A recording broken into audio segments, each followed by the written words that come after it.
Hi guys, we are busy with physics, and this is the last chapter with Newton's laws. Newton had a first, a second, and a third law, but he also postulated a law of universal gravitation.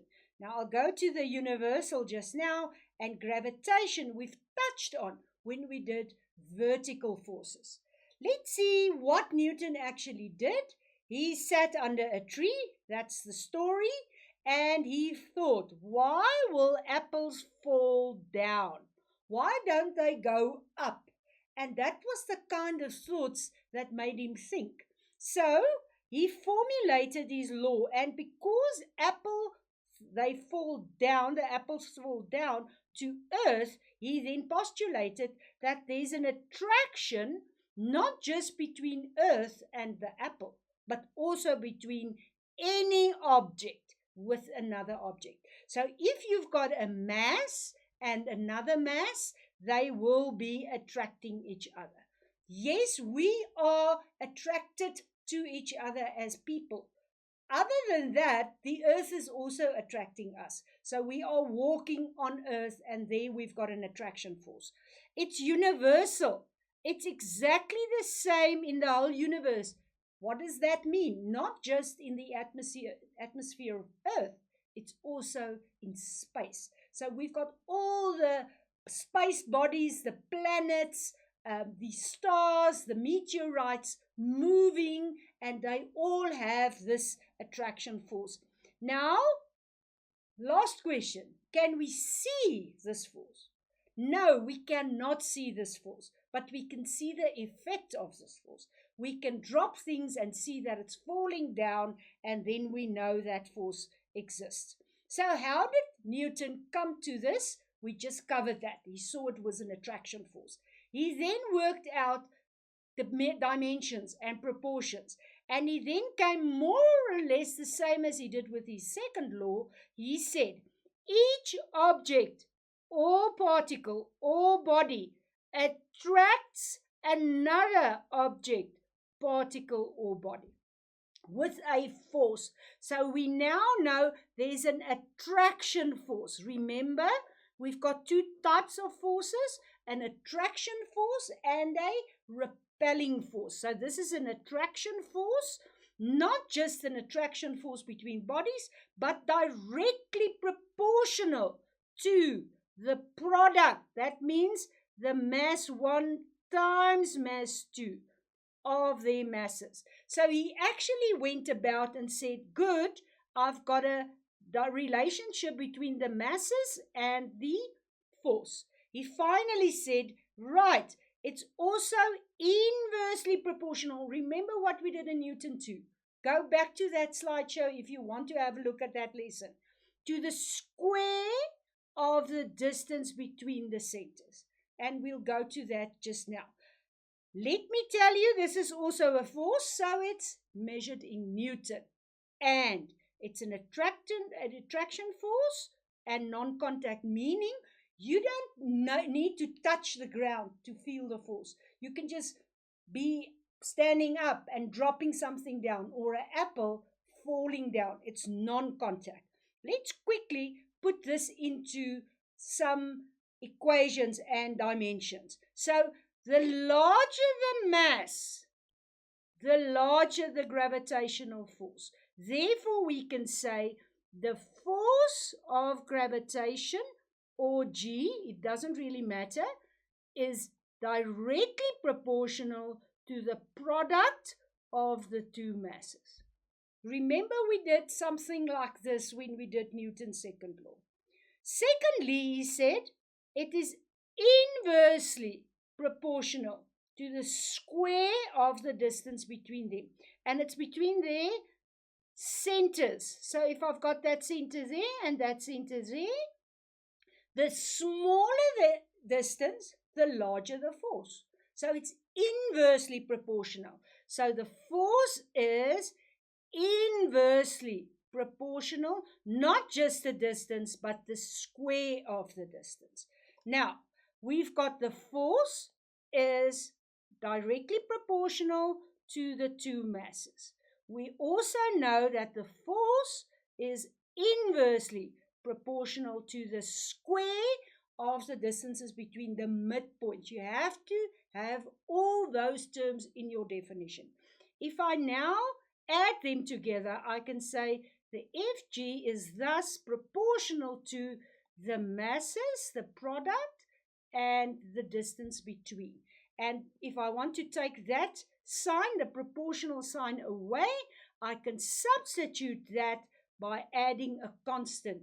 And we are using the universal gravity constant, which I'll explain to you just now.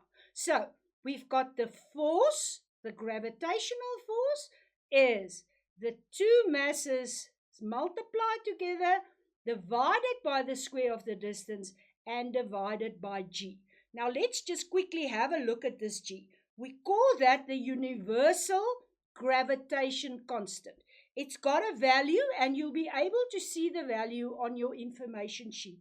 Remember, get acquainted with your information sheet. Always work with it when you do your homework. Work with it when you do your calculations, so you don't waste a lot of time when you're doing these calculations in the exam. So what's the value? He calculated the value to be 6.7 times 10 to the power of minus 11. And then he could equate the masses and the radius and the distances with each other. So that's the value you will be given in the exam. Let's quickly have a look at the units. Now the G has got a unit of Newton times meter square times the kilograms minus 2. Now let us substitute that into our equation. If I've got G there as Newton meter square kilogram minus 2, remember that signifies that G. I also in that same equation have the one mass, which is kilogram, the other mass, which is kilogram, and at the bottom, meters square. Now I'm quickly going to write it down so that you can see what we get when we multiply these together. I'm multiplying that kilogram with that one, so I'm getting kilogram square. At the bottom, I've got meter square. And can you see what's happening now? I am cancelling that, and I've got a plus 2 here and a minus 2, which cancels that as well. So I'm sitting with a Newton, and that was the unit for the force. So it's very clever. Remember that you have got the unit on your information sheet with the value, and you are going to use that in your calculations. Let's go and do a calculation. Two objects of 4 kilograms and 6 kilograms are placed with the midpoints at 5 meter. Right? What will the gravitational attractive force be is the question. Let's jump in. We write down our equation, which is G, the mass of the one, mass of the second one, over the distance between their midpoints. Then we substitute 6.7 times 10 to the minus 11. Remember the value that you got on your information sheet. The first mass is 4, the second one 6, and the distance between them is then 5. Guys, please remember the square. Otherwise, you are going to make a mistake. The answer will be, and if you work with me, you will find the answer to be 6.432 times 10 to the minus 11 Newton. That will be the gravitational force between a mass of 4 and 6 at a distance 5 from each other. Make sure that you work accurately and get the correct answer. Another example, and they are very, very inclined to ask these questions in the exams. And now you've got to make use of ratios. So make sure that you understand how we do it. They asked you here, what is happening to the force F if one mass is doubled? One mass is halved. So here I've got one mass becoming 2m. one mass becoming a half a m. The distance between the center is doubled. So at the bottom, I've got the distance as 2 now. And both masses are doubled. So I've got 2m times 2m, and the distance is halved. Remember the half. So make sure that you've got all the relations, and then we can do this calculation. Now let's go back. The force between two objects is F. So they're giving me F is G m1 m2 over r square, and let's say that's equation 1. They're asking me to work out the force, so it's F, the new force, let's say X, if one of the masses is doubled. So let's put that in there, and I'm going to double mass 2. And it seems like they're keeping the distance like that. Let us now write the equation, and you're going to see why I'm doing it in different colors. Can you see that remains the same? Times, what did I add here? 2. This is equation 2. I can then substitute that with F, which I found there, times 2. And what would my answer be? What's the forces? What is the force when I double one mass? It will be 2F. Can you see what I found here? Let's do the other one. They said, what will happen if the one mass is halved? So let's quickly take this away and see what we can do to find another second equation. Again, I'm going to use the first equation, which said I've got the F, which is that value there. I'm now going to halve one of the masses. So I'm going to halve mass 2. Can you see what we're doing now? Exactly what we did previously. Mass 1, mass 2 times. Bear in mind, what did you change at the top? I put in a half, and at the bottom it stayed r squared.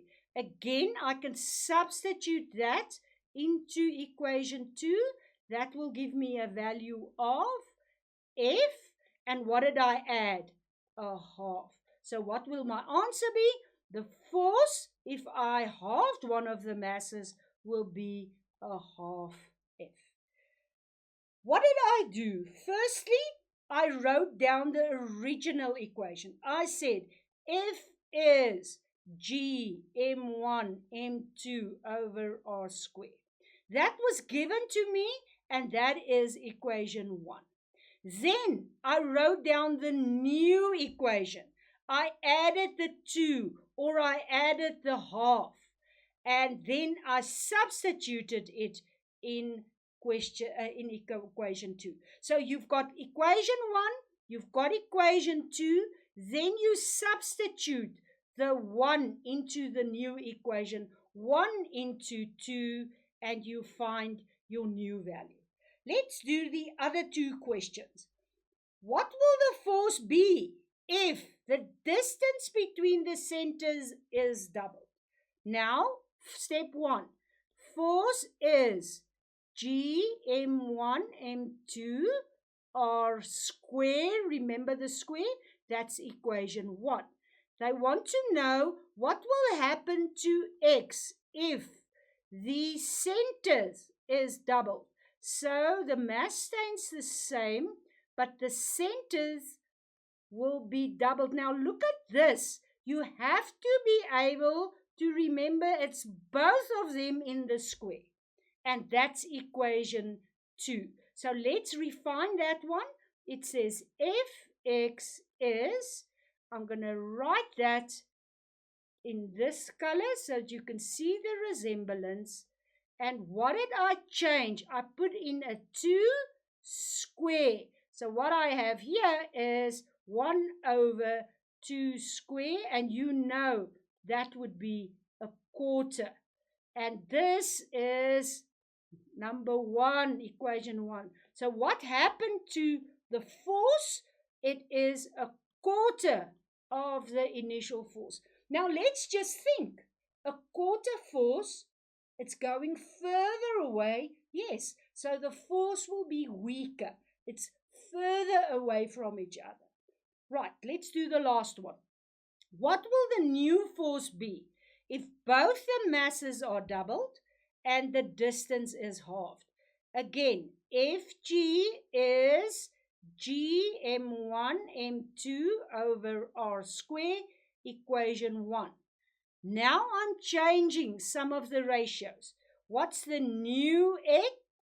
If both masses are doubled, I'm not changing G, I'm changing mass 1, I'm changing mass 2, and I'm halving the distance. And guys, remember the square. I now finalize my answer by taking everything out that I had times.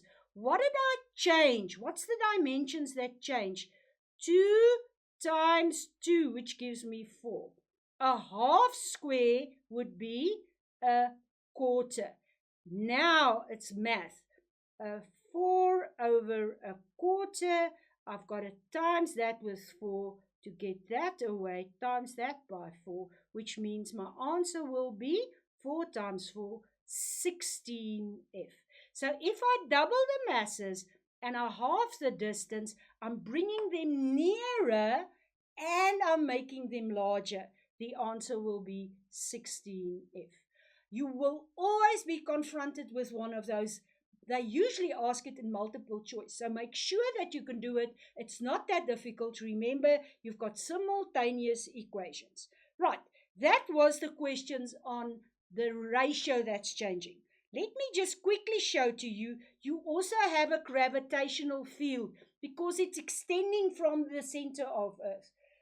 More so, you did this in the previous sections on magnetic fields. Remember, you've done this in previous years, that a magnet there will experience a force. The magnet has got this field around it, and you can see the shape. When you do electrostatics, you'll also find that between a positive and a negative charge, you've got an electric field. And exactly the same you'll find with gravitation. The question is, what is a gravitational field? A gravitational field is the gravitational force acting on a unit of mass. So we know it's the force acting on a unit of mass. So make sure that you know the definition for gravitational force. To summarize, there's a difference between mass. Remember, we used it just now. That's mass and weight. Weight could also be the gravitational force. Why am I saying that? Because it's the Earth attraction to an object. Firstly, the definitions. Mass is the matter. How much matter do you have? If you have a big mass, you've got lots of matter. If you've got a small ball, it's got small matter. If you've got a rugby or a soccer ball, it's got more matter. Can you see the relation? It's depending on the matter. What is mass? It is a scalar. Remember, the difference in direction doesn't really interfere with mass. If you're sitting on a chair, if you're walking, if you are jumping in the air, you will have exactly the same matter. The formula to calculate mass will be, or the substitution will be m, and the unit will be in kilogram. Make sure that you know it's not grams, it's not tons, it's kilogram. The other unit that we have to know is weight. Weight is the gravitational force between an object and Earth, specifically Earth. Remember, the definition will be, it is always the force of the Earth. Remember, downward. It is a vector. I know it is always downward. You remember we put that arrow. The formula will be the force will be force. You can work it out with m times g. Can you remember g? It was 9.8. Newton actually got to that value, and that unit will be Newton. Make sure that you know that mass is a scalar and weight is a vector, and that they have got definite differences. What is something that's weightlessness? Well, I'd like to be weightlessness, but it only happens if you are very far from Earth.